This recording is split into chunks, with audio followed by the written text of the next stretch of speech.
नमस्ते प्रिय विद्यार्थियों, हिंदी अकेडमी बीकानेर में आपका हार्दिक स्वागत है। हम पढ़ रहे हैं एनसीईआरटी की बुक्स कक्षा 6 की ज्योग्राफी, जिसमें हम 4 चैप्टर कर चुके हैं। आज हमारा चैप्टर नंबर 5 है पृथ्वी के प्रमुख परिमंडल, जिसमें एक क्लास हम ले चुके हैं। आज हमारी दूसरी क्लास है इसमें, और आज हम पढ़ेंगे जलमंडल के बारे में। जलमंडल से पीछे तक हम पढ़ चुके हैं। यहाँ पर इसमें नाम मैत्री था भारती, यहाँ तक हम कल पढ़ चुके हैं। आज हम यहाँ से पढ़ेंगे। अगर पीछे वाली क्लास नहीं देखी है तो एक बार ज़रूर देख लीजिएगा, ताकि आप आगे वाली क्लास से जुड़ सकें। प्रिय विद्यार्थियों, एनसीईआरटी की जो बुक्स होती है, आप अगर किसी भी कंपटीशन एग्ज़ाम की, ऑल एग्ज़ाम की तैयारी कर रहे हैं, कोई भी कंपटीशन एग्ज़ाम हो सकता है, वहाँ पर एनसीईआरटी बुक आपको अनिवार्य रूप से पढ़नी चाहिए। ये होता है विद्यार्थियों के मन में कि एनसीईआरटी तो इतनी सरल भाषा में दी हुई है, कहानियों के रूप में दी हुई है, क्या यहाँ से प्रश्न बनते हैं? अगर ये डाउट आपके मन में है तो आप पीछे एग्जाम में जो पेपर हो रहे हैं उनको ज़रूर आप देखिएगा, और फिर एनसीईआरटी बुक्स को शुरुआत कर दीजिएगा। आपको एनसीईआरटी बुक से शुरुआत करनी चाहिए, यहाँ से सीधे के सीधे प्रश्न बनते हैं। और हम पढ़ रहे हैं एनसीईआरटी, और हम हर जो क्लास ले रहे हैं उसमें ये बात करते हुए चलेंगे कि एनसीईआरटी से कौन से प्रश्न बन सकते हैं और किस प्रकार के प्रश्न बनेंगे। आज हम पढ़ेंगे जलमंडल के बारे में। पृथ्वी को नीला ग्रह कहा जाता है। तो पृथ्वी को यहाँ कह रहा है कि पृथ्वी को नीला ग्रह कहा जाता है, तो इसका कारण क्या है? ठीक है, आपने पढ़ लिया कि पृथ्वी को नीला ग्रह कहा जाता है। जब तक इसका आपको कारण नहीं पता है तब ये चीज़ याद नहीं रही, कुछ दिन के बाद में आप भूल जाओगे। पृथ्वी का 71% भाग जल है, इसी कारण पृथ्वी को नीला ग्रह कहा जाता है। तथा लगभग 29% भाग स्थल है। जलमंडल में जल के सभी रूप उपस्थित है। इसमें महासागर, नदियाँ, झीलें, हिम नदियाँ, भूमिगत जल, वायुमंडल की जल वाष्प सभी सम्मिलित है। हमें पता है कि जो जल है महासागर के रूप में, नदियाँ, झीलें, हिम नदियाँ, भूमिगत जल, वायुमंडल की जल वाष्प की सभी सम्मिलित है। ये जल का बता रहे हैं। पृथ्वी को नीला ग्रह क्यों कहा जाता है? क्योंकि यहाँ पर 71% जल है और 29% स्थल है। इसी कारण पृथ्वी को, अगर आप किसी रिटन एग्जाम में भी बैठ रहे हैं, जैसे यूपीएससी हो गया, आरपीएससी हो गया, तो ये प्रश्न आपके बहुत काम के होने चाहिए। अगर आपको एक फैक्ट आपके दिमाग में आता है तो उसके पीछे वाली चीज़ें आपको याद होनी चाहिए। पृथ्वी पर पाए जाने वाले जल का 97% से अधिक भाग महासागरों में पाया जाता है। पूछा जा सकता है कि महासागरों में कितने प्रतिशत जल पाया जाता है? तो 97%। एवं वह इतना अधिक खारा होता है कि मानव के उपयोग में नहीं आ सकता। जो महासागरीय जल होता है वो इतना खारा होता है। यहाँ पर एक चित्र दे रखा है, आप इस चित्र के माध्यम से अच्छे तरीके से, ये एक पृथ्वी का मानो की फोटो है। यहाँ पर आपको सब नीला ही नीला दिखाई दे रहा है, और एक थोड़ा सा भाग है जिसको आप रेड में दिख रहे हैं। तो ये महासागरीय जल है। 97.5% जो महासागरीय जल है, जो लवणीय जल है, खारा जल है, जिसका उपयोग मानव नहीं कर सकता। और जो एलवण जल है, पीने योग्य, उपयोग लेने योग्य जल है, जो 2.5% है। प्रिय विद्यार्थियों, एक आपने चीज़ है कि पृथ्वी को नीला ग्रह कहे जाने के बावजूद यहाँ पर पानी की कमी क्यों महसूस की जाती है? इसका कारण है कि पृथ्वी पर जो जल है 97.5% महासागरीय जल है, वो लवणीय जल है। इसी के कारण नीला ग्रह होते हुए यहाँ पानी का क्या है? अभाव है। आपने देखा होगा पानी की कितनी कमी यहाँ पर महसूस की जाती है। मानव के उपयोग में नहीं आ सकता। शेष जल का बहुत बड़ा भाग बर्फ की परतों एवं हिम नदियों तथा भूमिगत जल के रूप में पाया जाता है। प्रिय विद्यार्थियों, जो जल हम उपयोग करते हैं 2.5% जो जल है, एलवण जल है, वो भी किस रूप में है? बर्फ की परतों के रूप में, हिम नदियों के रूप में, भूमिगत, भूमि के अंदर जल पाया जाता है। जल का बहुत कम भाग एलवण जल के रूप में पाया जाता है। आपसे पूछा जा सकता है कि कितना जल महासागरों में पाया जाता है और कितना जल लवणीय है और कितना एलवणीय है, जो मनुष्य के इस्तेमाल में आता है। यही कारण है कि नीले ग्रह में रहने के बावजूद हम पानी की कमी महसूस करते हैं। प्रिय विद्यार्थियों, एक जागरूक मानव होने के नाते हमें ये चीज़ ध्यान में रखनी चाहिए कि हमारी पृथ्वी पर कितना जल है जो एलवण जल है, पीने योग्य है। तो हमें जल का सदुपयोग करना चाहिए। जहाँ भी नल का दुरुपयोग हो रहा है उस चीज़ को हमें रोकना चाहिए। ये हमारा कर्तव्य बनता है। महासागर, महासागर जलमंडल के मुख्य भाग हैं। ये आपस में एक दूसरे से जुड़े हुए हैं।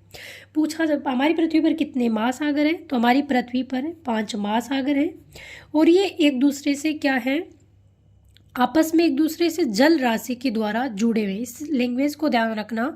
ये स्टेटमेंट में आपसे पूछा जा सकता है कि जो महासागर हैं वो आपस में जुड़े हुए हैं, अलग अलग हैं।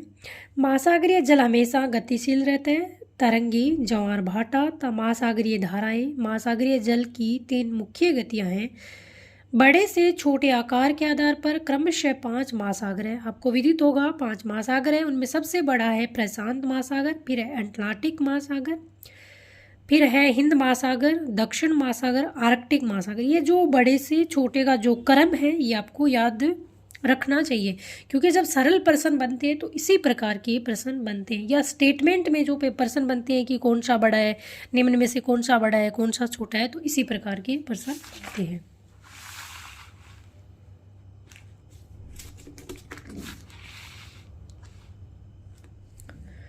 प्रशांत महासागर सबसे बड़ा महासागर है। ये पृथ्वी के 1/3 भाग में फैला है। ध्यान रखना, ये पृथ्वी के कितने भाग में फैला है, 1/3 भाग में फैला है। पृथ्वी का सबसे गहरा भाग मेरियाना ग्रंथ प्रशांत महासागर में स्थित है। यहाँ पर हम बात देखो प्रिय विद्यार्थियों, पढ़ने का मतलब ये नहीं है कि हम इस बुक को रीडिंग मार लें और चीज़ें हमें रीडिंग मारने के बाद में छोड़ दें। हमारा ये जिम्मेदारी बनती है कि हम अगर पैराग्राफ एक मानो कि यहाँ से लेकर हमने यहाँ तक पढ़ा, तो हम पहले इसकी रीडिंग मारें, फिर हम देखें कि इसमें कितने प्रश्न बन रहे। अगर इस प्रकार आप प्रश्न बनाते हुए चलते हो तो एनसीईआरटी बुक पढ़ने का फ़ायदा है। अगर आप किसी बुक को लेके बैठते हो और उसकी रीडिंग मार के छोड़ देते हो तो उसका पढ़ने का कोई फ़ायदा नहीं है। बुक पढ़ने का सबसे अच्छा तरीका क्या होता है, हम किसी चैप्टर को लें, उस चैप्टर को पढ़ें, फिर उस चैप्टर का जब तक हम मनन नहीं करेंगे, एक एक चीज़ को हम नहीं समझेंगे, तब तक वो चीज़ें हमें याद नहीं होगी। पृथ्वी का सबसे गहरा भाग मेरियाना ग्रंथ प्रशांत महासागर में स्थित है। कई बार ये प्रश्न पूछा गया है। प्रशांत महासागर लगभग वृत्ताकार है। एशिया, ऑस्ट्रेलिया, उत्तर अमेरिका, उत्तर एवं दक्षिण अमेरिका इनके चारों ओर स्थित है। आपसे पूछा है कि प्रशांत महासागर लगभग वृत्ताकार है। एशिया महाद्वीप, ऑस्ट्रेलिया, उत्तर अमेरिका और दक्षिण अमेरिका इसके चारों ओर स्थित है। जो प्रशांत महासागर कितना बड़ा है, सोचो कि इतने बड़े महाद्वीपों के चारों ओर फैला है। चित्र 5.1 को देखिए, तब प्रशांत महासागर के चारों ओर इन महाद्वीपों की स्थिति का पता लगाइए। हमने कल पढ़ा था, अगर आपने कल वाली क्लास नहीं देखी है तो उनको देख लेना। एक बार हम इसी चित्र के माध्यम से देख सकते हैं। ये वर्ल्ड मैप है, इसको हम देखें। यहाँ पर जो हमारे हैं 7 महाद्वीप दे रखे हैं, एशिया, यूरोप, अफ्रीका, उत्तर अमेरिका, दक्षिण अमेरिका, ऑस्ट्रेलिया और अंटार्कटिका। जो 5 यहाँ पर आपके महासागर हैं वो दे रखे हैं। ये प्रशांत महासागर है, अटलांटिक महासागर है, आर्कटिक महासागर है, हिंद महासागर है और आपका दक्षिण महासागर है। प्रिय विद्यार्थियों, आप अगर ज्योग्राफी पढ़ रहे हैं तो आपके पास एटलस होना ज़रूरी है। मैं बार बार कहती हूँ कि आपके पास एटलस होना ज़रूरी है। जब आप इस नक्शे को देखो, ज्योग्राफी में अगर आप महाद्वीप पढ़ रहे हो, अगर इस नक्शे से आप पढ़ रहे हो तो आपको पता चल रहा है कि एशिया महाद्वीप कहाँ पर है, यूरोप कहाँ पर है, अफ्रीका कहाँ पर है, और महासागरों के बारे में भी आप जान पाओगे और देखी हुई चीज़ें लंबे समय तक याद रहती है। इसलिए आपके पास एटलस होनी ज़रूरी है। इस मैप को हमने कल बहुत अच्छी तरीके से पढ़ा है और कल वाली क्लास नहीं देखी है तो एक बार आप जाके जरूर देख लेना। अटलांटिक महासागर विश्व का दूसरा सबसे बड़ा महासागर है। पहला कौन सा है, प्रशांत, दूसरा है अटलांटिक महासागर। विश्व का दूसरा सबसे बड़ा महासागर है। सरल प्रश्न की श्रेणी में आते हैं, पूछा जा सकता है कि कौन सा महासागर सबसे बड़ा है, कौन सा छोटा है। ये अंग्रेजी भाषा की एस अक्षर के आकार का है। पूछा गया प्रश्न है कि कौन से महासागर की स्थिति अंग्रेजी के एस अक्षर के आकार की है। इसके पश्चिम किनारे पर उत्तर अमेरिका, उत्तर एवं दक्षिण अमेरिका है। जब अटलांटिक महासागर को आप देखोगे, अगर आपके पास में मैप है, एटलस है, तो आप इन चीज़ों को साथ साथ में खोल के बैठिए और देखिए कि हम पढ़ते हैं और मैप को साथ में रखते हैं तो हम उसकी स्थिति को अच्छी तरीके से जान पाते हैं। इसके पश्चिम किनारे पर उत्तर एवं दक्षिण अमेरिका है तथा पूर्वी किनारे पर यूरोप एवं अफ्रीका है। किसके? अटलांटिक महासागर। इस प्रकार आपको मानो अंग्रेजी का जो एस अक्षर है वो इस प्रकार है। इसके पश्चिम में क्या है? उत्तर अमेरिका और दक्षिण अमेरिका है। इसके पूर्व पर यूरोप और अफ्रीका है। यह अनियमित एवं दंतुरित तटरेखा प्राकृतिक पोताश्रय एवं पत्तनों के लिए आदर्श स्थिति है। ये प्रश्न स्टेटमेंट में पूछा गया है कि कौन सा महासागर है जो अनियमित एवं दंतुरित तट रेखा प्राकृतिक पोताश्रय और पत्तनों के लिए आदर्श स्थिति है, तो वो अटलांटिक महासागर है। प्रिय विद्यार्थियों, एक है यहाँ पर आया है कि दंतुरित तटरेखा क्या चीज़ होती है। इस आपको चित्ररेखा पर आपको दिख रहा होगा, जो ये वाली स्थिति है ना, ये खुदरी वाली स्थिति जिसको बोलते हैं, इसको बोलते हैं दंतुरित तटरेखा।